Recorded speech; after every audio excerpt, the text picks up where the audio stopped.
The air turns cold, a whisper chills your spine, objects move seemingly on their own. You're not alone, something is here, something unseen, something malevolent. We've all felt it, that primal fear of the unseen, the bump in the night that makes your heart race. The unexplainable occurrences that defy logic.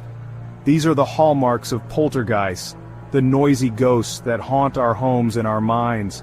For centuries, stories of poltergeists have sent shivers down our spines. Tales of objects flying across rooms, furniture overturning, and disembodied voices echoing in the darkness. These aren't the ghosts of our beloved departed. These are something different, something angrier. These are the stories that keep us up at night, stories that make us question the very fabric of our reality. Are they real, or figments of our imagination? The truth, as always, lies somewhere in the shadows. The word poltergeist itself comes from the German words poltern, to make noise, and Geist, ghost. These entities are not your typical ghosts, content with haunting a place or appearing as spectral figures. Poltergeists are agents of chaos, known for their disruptive and often violent behavior. They are the embodiment of disorder, thriving on fear and negative energy. Their presence is marked by unexplained noises, objects moving or levitating, and even physical assaults on individuals. They are drawn to places of emotional turmoil, feeding on the anxieties and tensions of their living counterparts. Some believe poltergeists are the spirits of those who died violently or with unfinished business, unable to find peace in the afterlife. Others theorize they are manifestations of our own subconscious, our repressed fears and anxieties taking on a physical form. Whatever their origin, one thing is clear: poltergeists are not to be trifled with. One of the most well-documented cases of poltergeist activity is the Enfield poltergeist case, which terrorized a family in North London during the 1970s. The Hodgson family, consisting of a single mother and her 4 children, endured 2 years of relentless paranormal activity. Furniture moved on its own, objects flew across the room with terrifying force, and disembodied voices whispered threats. The disturbances centered around 11-year-old Janet Hodgson, who seemed to be the epicenter of the paranormal activity.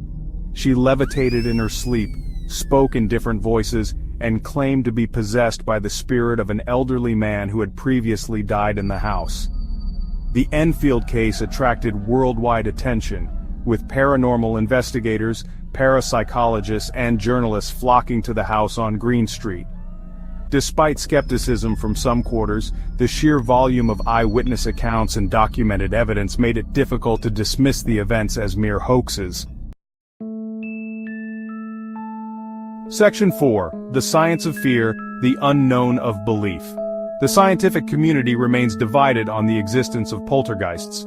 Some researchers attribute poltergeist phenomena to natural occurrences such as electromagnetic fields, infrasound, or even the power of suggestion. Others believe that poltergeist activity is a form of psychokinesis, the ability of the human mind to influence matter without physical contact.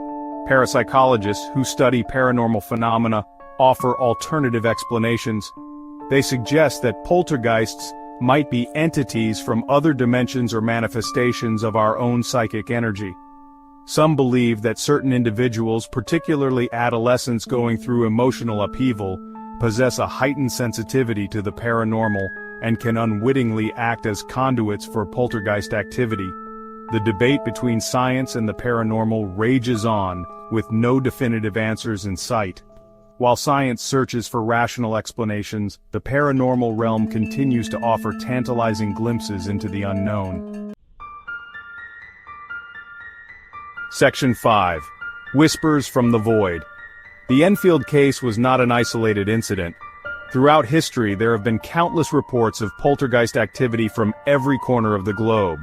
In the small town of Sauk Center, Minnesota, the Herman family endured months of terror as objects flew around their house, fires ignited spontaneously, and disembodied voices taunted them. Witnesses claimed to have seen the ghostly apparition of a young girl, believed to be the source of the disturbances. In the picturesque village of Borley Rectory in England, a series of paranormal events plagued its residents for over a century. Objects vanished and reappeared, phantom footsteps echoed through the halls, and spectral figures were witnessed by numerous individuals. The Borley Rectory case, often dubbed the most haunted house in England, remains one of the most compelling and enduring mysteries in paranormal history. Section 6. The Devil in the Detail. Skeptics often point to hoaxes and misinterpretations as explanations for poltergeist activity. In many cases, what initially seems like paranormal activity can be attributed to natural phenomena, pranks, or even psychological distress. However, there are instances where the evidence is more difficult to dismiss. Eyewitness accounts from multiple credible sources, physical evidence such as objects moving without explanation or unexplained scratches and bruises, and even photographic or video documentation can lend credence to claims of poltergeist activity. While skepticism is healthy, it's important to approach these cases with an open mind and a willingness to explore all possibilities. Section 7. An open door to the other side. The existence of poltergeists remains a mystery, a chilling reminder that there are forces at play in our universe that we may never fully understand. Whether they are restless spirits, manifestations of our own minds, or something else entirely, poltergeists continue to captivate our imaginations and fuel our fascination with the unknown. Perhaps the most unsettling aspect of poltergeist activity is the implication that our reality is not as solid and impenetrable as we might like to believe. If unseen forces can manipulate objects, influence our thoughts, and even harm us physically, it challenges our fundamental understanding of the world and our place in it. The next time you hear a bump in the night or feel a chill run down your spine, remember the stories of poltergeists, and ask yourself, are you truly alone, or is there something else lurking in the shadows, waiting for its moment to strike?